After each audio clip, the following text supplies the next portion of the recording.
dua kali. Oh, dapat dua kali.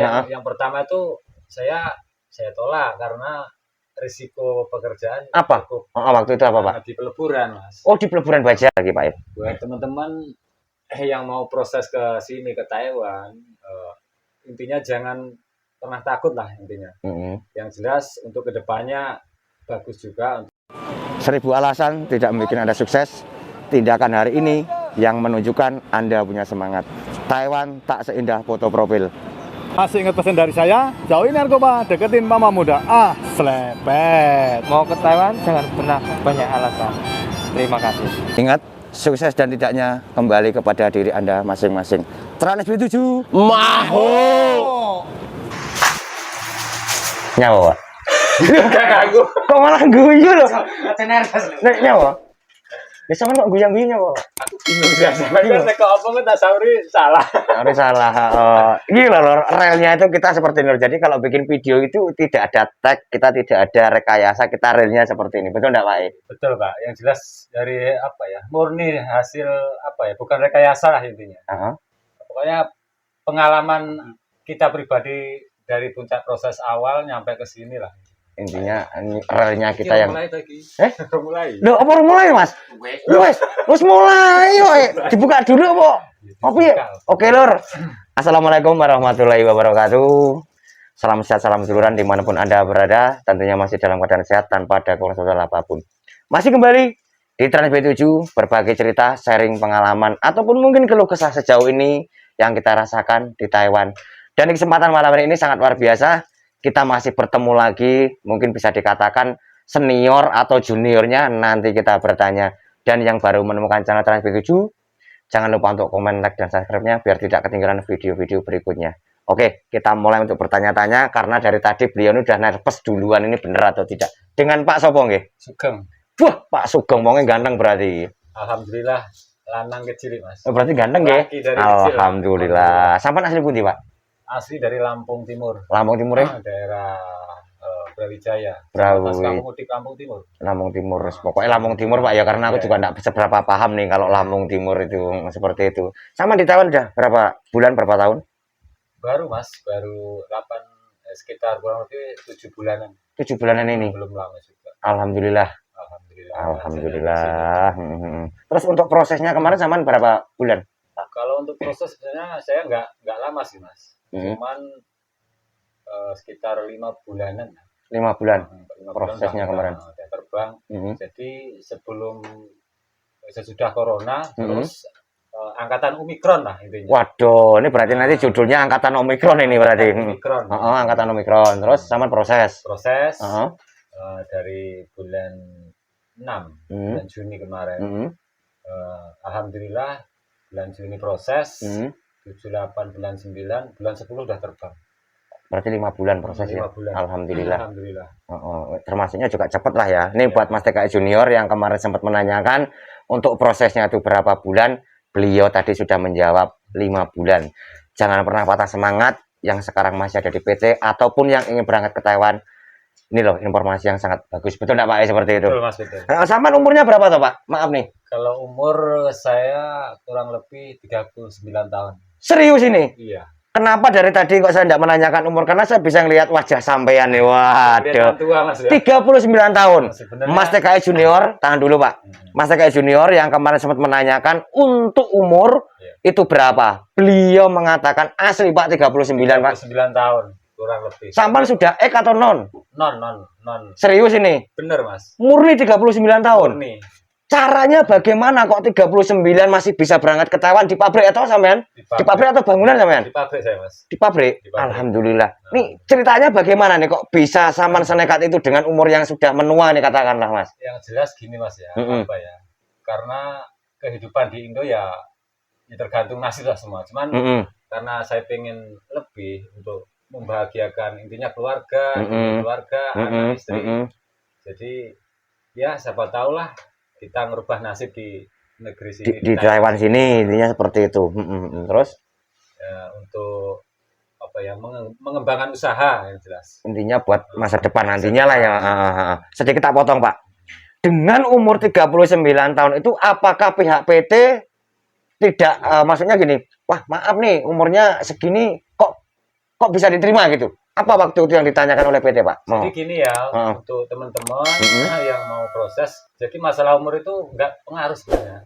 Yang jelas kita itu fisik ya, terutama fisik, kita medical lulus, oke.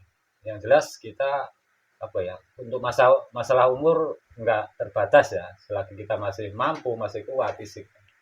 Itu jadi dari pihak PT tidak mempermasalahkan untuk umur ya Pak ya. Meskipun umur 39, maaf Pak, umur sama udah ini nggak ada masalah sebetulnya. Oh ini informasi yang sangat bagus ini Lur. Jadi buat teman-teman yang kemarin tuh sempat menanyakan, yuk kita tanya-tanya. Jadi dari KTP, akte, persyaratan semua itu semua lengkap Pak? Harus lengkap. Untuk persyaratan itu akte identitas kita itu harus lengkap, harus sama yang jelas. Jadi kemarin tuh sempat gagal di Teto. Kok gagal di Teto sampean? Gara-gara apa Pak ini Pak? Untuk Teto kemarin kan gagal di akte. Jadi akte saya itu ada yang salah. Nomor niknya atau namanya tanda kelahiran. Oh, tanda kelahirannya. Terus kita Teto ulang, udah perbaiki, alhamdulillah udah clear semua, jadi langsung bisa terbang ya. Yang jelas gini, untuk proses kita harus untuk apa itu namanya, identitas kita harus benar-benar murni, benar-benar real. Biar untuk mempermudah proses ke Teto. Jadi mungkin ini juga banyak teman-teman ya. Ini maaf Mas Trans bisa tambahkan dikit ya Pak ya. Jadi gini Mas TK Junior ataupun mungkin yang ingin berangkat ke Taiwan.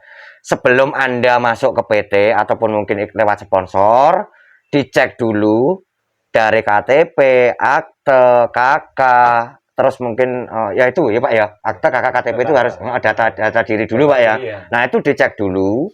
Nama di situ, nomor nicknya itu Saman periksa dulu dengan jelas biar tidak terjadi mungkin yang dirasakan oleh beliau ini. Betul. Seperti itu. Betul enggak Pak? Betul, biar enggak menghambat.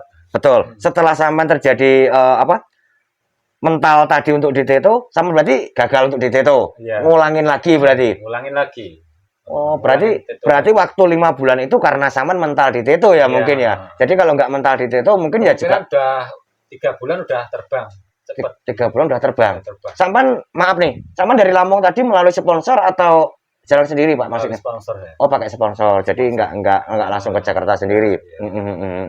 Terus maaf, biaya berapa Saman kemarin? Jadi untuk biaya ya kurang lebih sekitar 45 juta. 45 juta. Potongan kena potongan 9 bulan kena potongan. Potongan 9 bulan. 9 bulan. Lumayan. Jadi gini Mas TK Junior, terkadang itu gini ya. Ada yang biaya sampai 50, 60 potongan 6 bulan. Beliau tadi 45 juta potongan 9 bulan, kalinya berapa? Kali 8.240. Jadi 8.240 NT.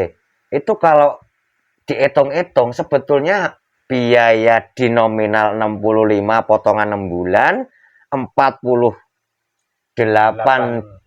potongan 9 bulan itu kalau dihitung hampir sama Pak sebetulnya. Betul enggak? Kalau menurut Saman sendiri? Iya. Ya hampir sama kayaknya ya. Cuman Saman murahnya waktu di PT-nya sih ya. Tapi potongan Saman yang lama 9 bulan kali 8.000 kan seperti itu. Terus waktu Saman dapat job dengan sekarang ini di pabrik Saman sama enggak? Sesuai enggak dengan job Saman? Maaf. Kalau untuk job alhamdulillah sesuai. Saman dapat pabrik opo nih ceritanya? Untuk yang sekarang. Kok untuk yang sekarang? Nah, Saman pabriknya berapa kali nih ceritanya ini? Kemarin tuh dapat job 2 kali. Dapat job 2 kali. Yang pertama itu saya tolak karena risiko pekerjaan. Apa? Waktu itu apa Pak? Di peleburan Mas. Oh di peleburan baja. Terus? Baja. Jadi saya pikir-pikir karena di sini itu jangka waktunya lama, makanya kita harus jaga kondisi badan juga sih. Betul. Jadi saya pending terus akhirnya alhamdulillah dapat job lagi di pabrik ban Maxis. Di pabrik ban Maxis. Oh daerah Changhua. Daerah Changhua. Changhua apa Yuanlin Pak? Changhua, perbatasan Yuanlin. Oh perbatasan Yuanlin. Soalnya saya juga pernah dengar itu pabrik Maxis itu pabrik besar ya Pak ya, seperti itu. Tapi untuk cara kerjanya gimana, terus lemburnya nanti gimana, kita bisa naik video berikutnya. Momen ini yang saya pertanyakan seperti ini. Ini juga banyak pertanyaan dari sahabat-sahabatku yang ada di Trans B7-nya. Pak, ketika saya udah dapat job, saya menolak job itu, apakah memperhambat untuk job kedepannya, ataupun mungkin akan dimarah-marah oleh pihak PT, Pak? Sedikit membantu Pak, monggo. Kalau untuk penolakan job sebenarnya ini ya Mas, tergantung kita. Cuman kalau pengen lebih cepat lagi, langsung aja diambil job itu. Sebenarnya kalau di sini tuh apa ya, tergantung nasib lah ibaratnya. Iya. Jadi untuk job itu ambil aja daripada nanti ke pending lebih lama lagi. Nah, betul. Lebih baik jangan seperti saya lah, menyesal di kemudian hari, mendingan langsung diambil aja, nggak usah. Duh, sekarang gini Pak, tak balik. Kalau Saman mengatakan menyesal, tak balikkan pertanyaan lagi. Saman dapat job peleburan baja dengan pabrik Maxxis, Saman pilih mana? Yang jelas untuk peleburan baja ya saya agak ini sih. Agak takut kan? Takut. Jadi sebelum nyampe di sini pun kan harus berpikir dulu nih, ini mana yang kira-kira fisik kita atau ketahanan tubuh kita nih mampu atau tidaknya, kan seperti itu. Betul enggak Pak kira-kira? Betul. Intinya kan tadi Saman ngomong, kalau bisa jangan seperti saya. Sama nyampe di Taiwan, di peleburan baja sama enggak kuat, akhirnya Saman kembali, atau milih mundur sebentar, tapi mendapat pabrik yang bagus. Iya. Pilih yang mana? Kalau masalah itu ya pilih yang Maxxis tadi. Sama akhirnya juga ngambil yang Maxxis kan seperti itu. Jadi intinya gini ya Lur ya. Kalau memang di saat kita itu dapat job dari PT, terkadang memang kalau kita menolak job, nanti kedepannya itu kadang ya Lur ya, tapi nggak mesti juga, namanya nasib kan, kita nggak tahu, betul nggak Pak? Terkadang dari pihak PT itu juga akan mengundur kita karena dia udah dikasih job tapi menolak gitu loh. Tapi lebih baik ditolak daripada sampai di sini akhirnya tidak betah. betul. Kan seperti itu. Sedikit mundur enggak apa-apa, intinya ke depan sama nyampe sini kerja juga nyaman, enak, nggak punya rasa takut seperti itu. Seperti itu. Tambahkan dikit Pak buat konco-konco, teman-teman ataupun mungkin yang dari Lampung, yang dari Jawa Timur, Jawa Tengah, Cilacap, saran ataupun motivasi dari Saman, monggo, waktu dan tempatnya untuk Saman lagi, dikit lagi Pak Buat teman-teman yang mau proses ke sini, ke Taiwan, intinya jangan pernah takut lah intinya. Yang jelas untuk kedepannya bagus juga untuk mengembangkan usaha di rumah. Yang jelas jangan pantang menyerah. Kalau dari awal proses ke pending, terus dapat job yang kayak gini, yang jelas pertama siapkan modal, fisik, mental. Mental perlu Pak ya? Perlu. Kalau di Taiwan perlu mental. Jadi jangan takut, pokoknya ciayo lah. Semangat. Nih Lor, Mas Pak ini sangat luar biasa. Pokoknya tetap ciayo. Betul enggak? Cukup atau tambah lagi? Udah cukup. Oke Lor, kita bisa naik video berikutnya. Beliau tadi mengatakan kerja di pabrik Maxxis. Mas Trans B7 juga pernah dengar pabrik Maxxis itu pabrik besar kayaknya. Kayaknya sih, tapi baru dengar-dengar. Betul enggak Pak? Benar. Beliau nanti kerjanya bagaimana, lemburnya bagaimana, ataupun mungkin kalau dibilang keluh kesahnya beliau nanti seperti apa. Yang baru menemukan channel Trans B7, jangan lupa untuk komen, like, dan subscribe-nya. Saya mohon maaf kalau ada kurang lebihnya. Akhirnya kalam, wabillahi taufiq wal hidayah. Wassalamualaikum warahmatullahi wabarakatuh. Tetap jaya ya Pak.